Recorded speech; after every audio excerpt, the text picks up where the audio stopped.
मेरा ताल्लुक माशरे के इंतहाई निचले तबके से है, जहाँ लोगों को सांस का रिश्ता बरकरार रखने के लिए सख्त मेहनत, सब्र और मुशक्कत करना पड़ती है।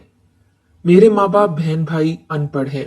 ऊपर से अल्लाह ताला की ये खास मेहरबानी कि हमारे जहनों में अल्लाह ने अकल नाम की कोई चीज रखी ही नहीं। इसलिए हमारा दिमाग हमेशा खलाओं में घूमता रहता है। घर में लड़ना झगड़ना हम लोगों का बेहतरीन मशगला है। हम लोग आपस में तो भेड़ बकरियों की तरह लड़ते रहते हैं, मगर एक दिन भाई ने ऐसा डंडा घुमाया कि अम्मा का बाजू टूट गया और वो कई दिनों तक भाई को बद्दुआएं देती रहीं। भाई और अब्बा जो कुछ भी कमाते वो आनन फानन खर्च हो जाता। मुझसे बड़ी जो बहन थी, इसकी शादी कर दी गई थी और फिर शादी के दूसरे दिन ही हमारी बहन का दिमाग आउट हो गया। वो खुद तो पागल हुई, मगर दूल्हा जी को भी पागल कर दिया और आज तक इन दोनों मियाँ बीवी का दिमाग चलता फिरता रहता है। जब मेरी उम्र 12 साल की हुई तो अम्मा, अब्बा और भाई ने अमीर होने के लिए मुझे 50,000 रुपए में बेच डाला और इन रुपयों में उन्होंने मेरी मंगनी हमारे खानदान के अजीज नामी लड़के से कर दी। मुझे ना तो मंगनी की खुशी हुई थी और ना ही मुझे शादी करने की ख्वाहिश थी। वक्त अपनी नजर पर चलता जा रहा था और मैं बालिग हो गई, तो मेरे ससुराल वालों ने शादी का मुतालबा किया, मगर मेरे भाई ने इन लोगों से चंद सालों की मोहलत मांग ली। एक दिन मेरा भाई अमजद एक उधेड़ उम्र शख्स को हमारे घर ले आया, जिसका नाम शराफत बताया गया था। मैंने शराफत का नाम तो सुना था, मगर इसे पहली बार देख रही थी। वो मुझे एक आंख नहीं भाया। अंबर, शराफत से मेरी दोस्ती हो गई है, इसलिए मैं इसे घर लेकर आया हूँ। तुम अच्छा सा शरबत बनाकर इसे पिलाओ। भाई ने ऑर्डर जारी किया तो मैं शरबत बनाकर चली गई। दूसरे दिन शराफत वापस चला गया तो मैंने चैन का सांस लिया, लेकिन चंद दिनों बाद फिर शराफत साहब तशरीफ ले आए, वो भी सीधे घर में। शराफत ने हमारे घर को अपनी मलकियत समझ रखा था, लेकिन इसमें इसका कोई कसूर नहीं था। सब घर वालों ने शराफत को सर पर चढ़ा रखा था। जब शराफत का यूं बेहिजाबी से हमारे घर आने का सिलसिला शिद्दत इख्तियार कर गया तो हमारे रिश्तेदारों ने भाई, अम्मा और अब्बा को बहुत समझाया कि गैर मर्द को हाथ का छाला मत बनाओ, ऐसा ना हो ये हथेली का छाला नासूर बन जाए और फिर हाथ ही काटना पड़े। रिश्तेदारों की इस नसीहत को अम्मा, अब्बा और भाई ने एक कान से सुना और दूसरे कान से निकाल दिया। जबकि शराफत का हमारे घर में आना तेजी पकड़ गया। गर्मियों का मौसम था और दोपहर के वक्त हम लोग आराम कर रहे थे। एक दिन शराफत कमरे में दाखिल हो गया। अम्मा इसके हाथों में आमों का शॉपर देखकर बहुत खुश हुई, जबकि मैंने करवट बदलते हुए दीवार की तरफ मुंह कर लिया। अचानक अम्मा ने मुझे पुकारा, अंबर, उठ जा बेटी, शराफत भाई के लिए पानी लेकर आ, बहुत गर्मी है, बेचारा नहा धो लेगा। अम्मा की इस बात पर शराफत का चेहरा मुझे और शरीफ दिखाई दिया और मैं जल्दी से उठी और पानी की बड़ी बाल्टी भर दी और आंगन में रख दी। शराफत नहाकर तैयार हुआ और अम्मा इसे काफी देर तक तकती रही। इसके बाद शराफत बाहर चला गया। अंबर देखो, ये शराफत हमारा मेहमान है, पैसे वाला आदमी है, इसका बहुत ज्यादा ख्याल रखा करो, अम्मा ने मुझसे कहा। मगर अम्मा, इसका रोज यहाँ आना मुझे अच्छा नहीं लगता, मैंने अम्मा से कहा था। रात हुई तो अम्मा ने कहा, अंबर, आज आंगन में पानी का छिड़काव कर दो और चारपाई पर बिस्तर लगा दो। मैंने अम्मा की हुक्म की तामील की। पहले आंगन में झाड़ू फेरा, फिर छिड़काव किया और अम्मा की चारपाई की बाएं तरफ चारपाई रख कर इस पर शराफत के लिए बिस्तर लगा दिया। पानी के छिड़काव से मिट्टी की भीनी भीनी खुशबू और फलक पर हल्के हल्के बादलों के बीच जगमगाते तारे और ठंडी हवा ने माहौल को और भी खुशगवार बना दिया था। मैं मुतमईन होकर अपने बिस्तर पर लेट गई। मैंने अपना बाजू अपने चेहरे पर कुछ इस तरह रखा हुआ था कि सामने वाला यूं समझे कि मैं गहरी नींद में डूब चुकी हूँ, मगर मैं जाग रही थी। बाजू की ओर से मैंने देखा अम्मा शराफत के सरहाने बैठ गई है और फिर दोनों कोई खुफिया गुफ्तगू कर रहे थे। मेरी छठे हिस्स ने मुझे झंझोर डाला। आज रात जरूर कुछ होने वाला है। मुझे आज ना जाने क्यों नींद नहीं आ रही थी। करवट बदलते बदलते रात का दूसरा पहर भी खत्म होने को था। चांद की मध्यम रोशनी में मैंने देखा शराफत मेरे सरहाने खड़ा था। मैंने इससे अपना हाथ छुड़ाया, फिर इसने अपना हाथ मेरे जिस्म पर फेरा तो मैं झटके से उठ गई। खामोशी से अंदर चलो, शराफत ने मेरे होंठों पर अपना हाथ रखते हुए कहा तो मैं खामोशी से इसके साथ कमरे में चली गई। जब हम कमरे में दाखिल हुए तो शराफत ने दरवाजे की कुंडी बंद कर ली। खौफ से मेरा रुआं रुआं लरसने लगा। इसने मुझसे कहा, अंबर, मैंने 12 कोशिश की पर तुमने कभी मुझे घासी नहीं डाली, मगर आज मैं नाकाम नहीं लौटूंगा। ये लो 50 रुपए। मैं तुम्हारे लिए रेशमी कपड़े और कॉटन के सूट लाऊंगा। मैं तुझे ऐश करवाऊंगा, बस तुम मेरी ख्वाहिश पूरी कर दो। देखो मैं तुम्हें कई महीनों से देख रहा हूँ, तड़प रहा हूँ तुम्हारे लिए। वो अपने धुन में बोलता चला जा रहा था। नहीं शराफत, मैंने आज तक तुम्हें अपने मामू जैसा दर्जा दिया है। मैंने खुद को इसके ताकतवर बाजों से छुड़वाकर दरवाजे की कुंडी खोल दी और वो भी मेरे पीछे पीछे बाहर आ गया। अम्मा, अम्मा उठो। मैंने अम्मा को झिझोर डाला। क्या है, आधी रात को तुझे क्या तकलीफ हो गई है? अम्मा, वो शराफत मेरे साथ, वो मुझे। बात मेरे हलक में अटक गई। तो जाओ, जैसे शराफत कहता है वैसे करो, और हाँ, पैसे जरूर ले लेना।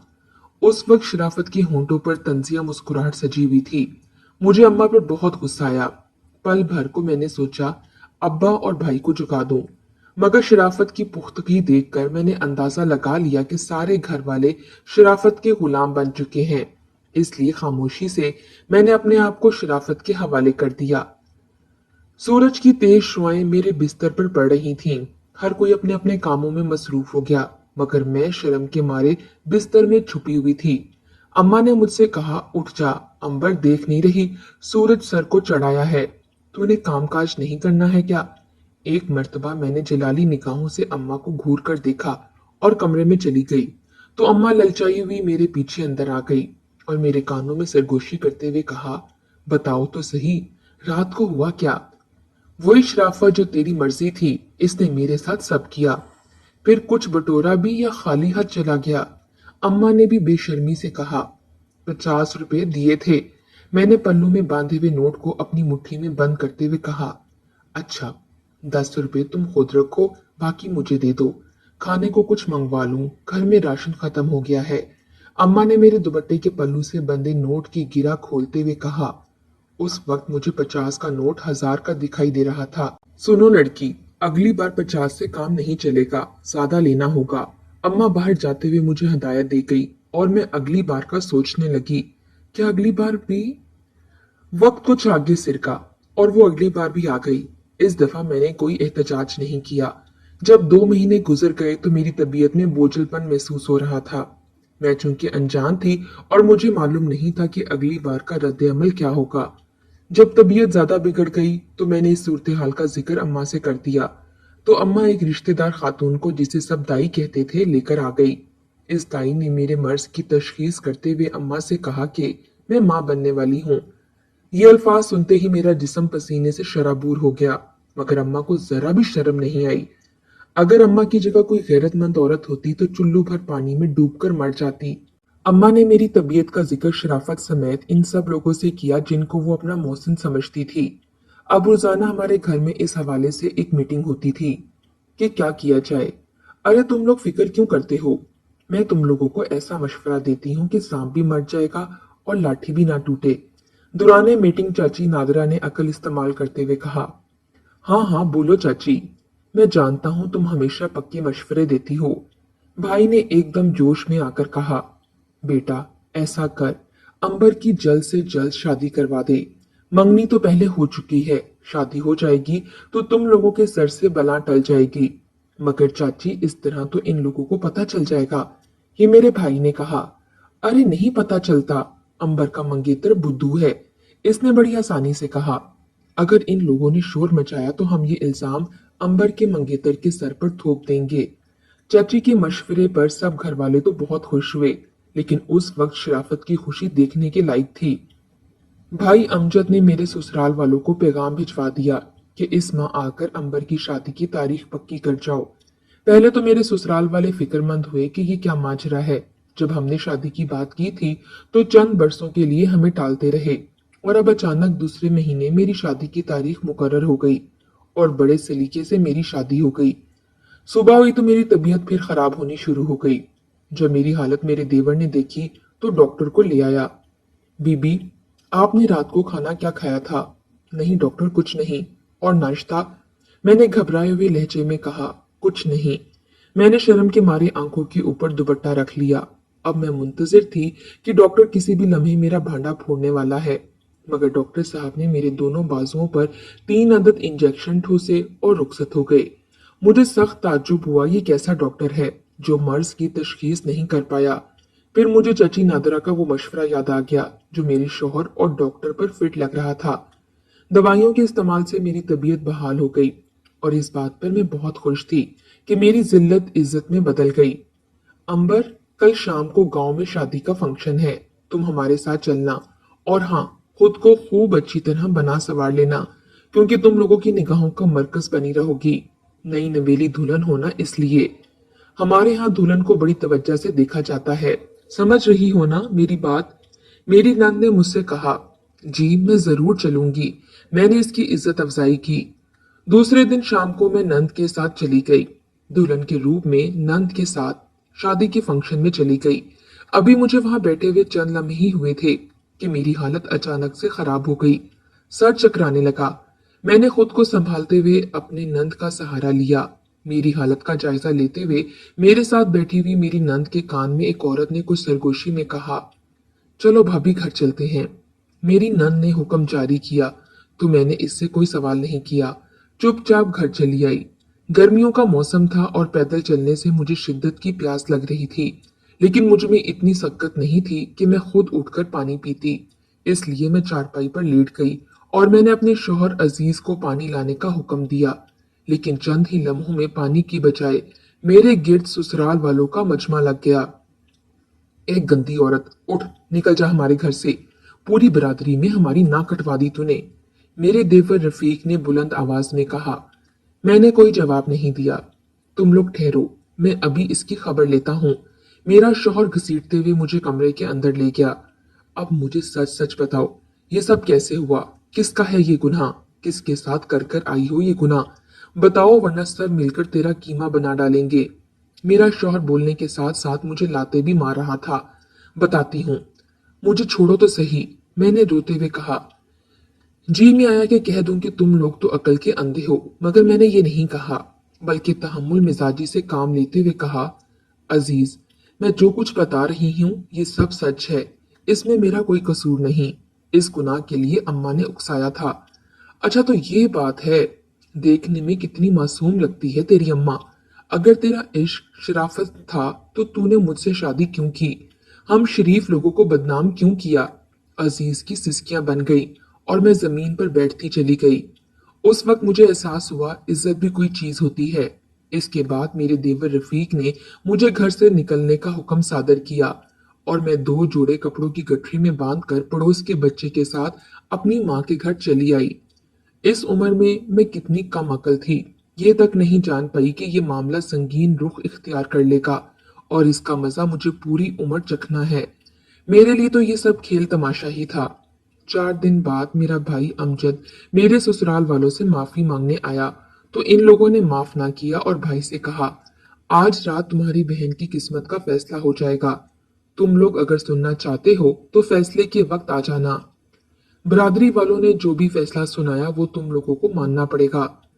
रात हुई तो अम्मा और भाई फैसला सुनने चले गए। फैसले में हमारे खानदान के चंद अहम लोग मौजूद थे। अजीज, हमने ये तय किया है तुम अपनी बीवी को तलाक दे दो, इसी तरह हमारी इज्जत बच सकेगी। मेरे देवर ने कहा, नहीं भाई, हम मजदूर लोग हैं, जो भी जमा पूंजी थी वो हमने अमजद को देकर अंबर को खरीदा है। अगर मैंने अंबर को तलाक दे दी तो मैं दोबारा बीवी कहाँ से लाऊंगा?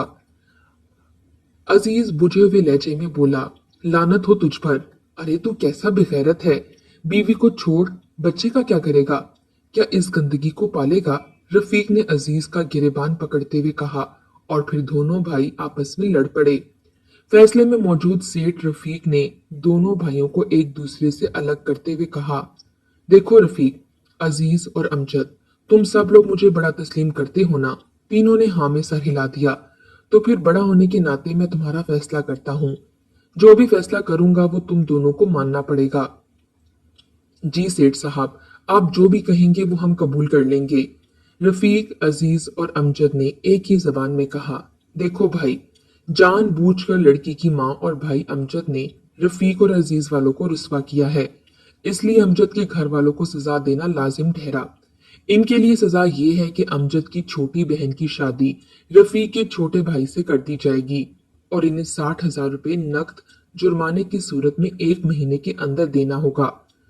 अमजद, इसका बाप और इसकी माँ अजीज के घर वालों से माफी मांगने लगे और 1 हफ्ते के अंदर अंदर अंबर की डिलीवरी करवाकर सिर्फ अंबर को इसके शौहर अजीज के हवाले करना होगा।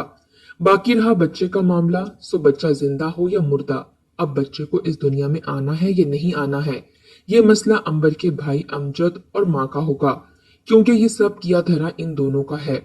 लिहाजा ये सजा अमजद और इसकी माँ के लिए काफी होगी। ये फैसला दोनों फ्रीकीन ने बाखुशी कबूल कर लिया। अब 1 हफ्ते के अंदर मेरी डिलीवरी होनी थी। कई लेडी डॉक्टर से भाई ने बात की, मगर कोई भी लेडी डॉक्टर मेरा केस नहीं ले रही थी, क्योंकि हम चाहे लोगों का किसी पढ़े लिखे से ताल्लुक नहीं था। इसी भागदौड़ में 4 दिन गुजर गए। मेरी बदनामी की खबर पूरे गांव में जंगल की आग की तरह फैल चुकी थी। हमारे गांव में एक औरत थी जो 24 घंटे डॉक्टर के राब्ते में रहती थी। भाई ने जाकर इस औरत से बात की तो इसने उम्मीद बंधाई कि हमारा काम हो जाएगा, मगर इसके लिए हमें 10,000 रुपए का कबलस वक्त इंतजाम करना पड़ेगा। हमारे पास 10,000 रुपए नहीं है, सुना तुमने? अंबर के भाई ने मुझे घूरते हुए कहा। भाई का गुस्सा मैं जब्त नहीं कर सकी। मेरी आंखों से आंसू रवा थे। मैंने दुपट्टे के पल्लू से आंसू साफ करते हुए भाई से कहा, भाई अमजद, तुम मुझ पर गुस्सा क्यों करते हो? इसमें मेरा क्या कसूर है? मुझे तो अम्मा ने कहा था, वरना वो शराफत इसको तो मैं मामा कहती थी। तुम लोग परेशान क्यों होते हो? ये पैसे मैं शराफत से ले लूंगी, अम्मा ने कहा। दूसरे दिन अम्मा सच में शराफत से 10,000 रुपए लेकर आ गई। दूसरे दिन सुबह को भाई, मैं और अम्मा उस औरत के साथ शहर चले गए जिसने पहले ही डॉक्टर से बात कर रखी थी। शहर जाते वक्त मैं बहुत खुश हो रही थी कि मैं आजाद होने जा रही हूँ, इस वजूद से जिसने मेरे जिस्म को, मेरे नफ्स को गंदा कर डाला था, जिसने मेरा शौहर मुझसे छीन लिया था, जिसने मुझे रुस्वा कर रखा था। जब हम डॉक्टर की क्लिनिक पर गए तो हमें अलहदा कमरे में बिठा दिया गया। 1 घंटे के इंतजार के बाद डॉक्टर साहिबा ने अपना दीदार कराते हुए मॉडर्न गालियों से हमारा इस्तकबाल किया। फिर नर्स को 6-8 इंजेक्शन और ड्रिप लगाने की हदायत फरमाई। लेट जाओ, नर्स ने लात मारते हुए कहा तो मैं रोने लगी। अरे काहे को रोती हो? उस वक्त तो रोना नहीं आया जब ये गंदा काम कर रही थी। मिडवाइफ ने मेरी टांग खींचते हुए कहा तो मेरी हालत गैर होने लगी। मैं कई घंटों तक आंखें बंद करके लेटी रही। मुसलसल सीधा लेटने से मेरी कमर आग का गोला बन चुकी थी। मैंने उठकर बैठना चाहा, अभी आधा जिस्म ऊपर ही किया था कि जोरदार एक थप्पड़ मेरे मुंह पर रसीद किया गया। डॉक्टर ने मुझे जोरदार थप्पड़ मारा था, जाहिर सी बात है मेरी इज्जत वो क्यों करेंगी। फिर थोड़ी देर बाद मुझे होश आया तो मेरे कानों ने सुना, माशाल्लाह बेटा हुआ है। ये उस औरत की आवाज थी जिसको हम साथ लेकर आए थे। बेटे का सुनते ही मैंने अपनी आंखें खोली तो मेरी नजर सीधी जाकर बच्चे पर ठहर गई। डॉक्टर ने मुझे बैठने का इशारा किया तो मैं उठकर बैठ गई। मैं उस वक्त अपना सारा दर्द और गम भूल गई। इसका गुलाबी रंग, काले घने बाल, वो किसी मासूम शहजादे से कम नहीं था। वो जिंदा था। मैंने इसके नरम जिस्म को छुआ, इसने मेरी तरफ देखा भी था। मैंने इसे गोद में लेना चाहा, क्योंकि मैं इसकी माँ थी। उस वक्त मैं ये भूल गई कि ये शराफत के गंदे खून से बना है, ये हराम और नापाक है, ये नाजायज है। उस वक्त मुझे कुछ भी याद नहीं रहा। मैंने इसे अपने हाथों में उठाया ही था, अचानक किसी मर्द के हाथों ने मेरे हाथों से इसे छीन लिया। मैंने पलकें उठाकर देखा तो वो मुझे अपना नजर आया, मेरा भाई अमजद। भाई, इसे कहाँ ले जा रहे हो? मैंने इसे रोकने वाले अंदाज में कहा। भाई ने मुड़कर मेरी तरफ देखा और सिर्फ इतना कहा, चुप। एक लफ्ज ने मुझे मेरी औकात याद दिला दी। मुझे याद आ गया मुझे शराफत की जिंदगी गुजारने के लिए अपनी औलाद को खुद से जुदा करना जरूरी है। कोई आधे घंटे के बाद भाई खाली हाथ लौट आया। मैंने अपने जिंदा वजूद को खाली खाली महसूस किया। चलो अंबर, तुम्हें तुम्हारे शौहर अजीज के पास छोड़कर आ जाऊं, भाई ने मुझे सहारा देते हुए कहा। अजीज का नाम सुनते ही मेरी जान में जान आ गई। जब मैं ससुराल पहुंची तो सबने जी भरकर गालियों से अपनी भड़ास निकाली, मगर मैं हैरत से उस वक्त बाहर निकली जब अजीज ने मुस्कुराते हुए मुझसे कहा, कैसी हो अंबर, क्या खाओगी? आज मैं अजीज के 4 बच्चों की माँ हूँ। मेरा शौहर मुझे कभी ताने नहीं देता, वो मेरी बहुत इज्जत करता है। तभी तो मैं कहती हूँ मेरा शौहर अल्लाह ताला की गाय है। हाँ, मगर वो गुलाबी चेहरा और मासूम आंखें कभी नहीं भूलती, जो एक लम्हे को मेरी तरफ उठी थीं और फिर कचरे के किसी ढेर में गुम हो गई थीं।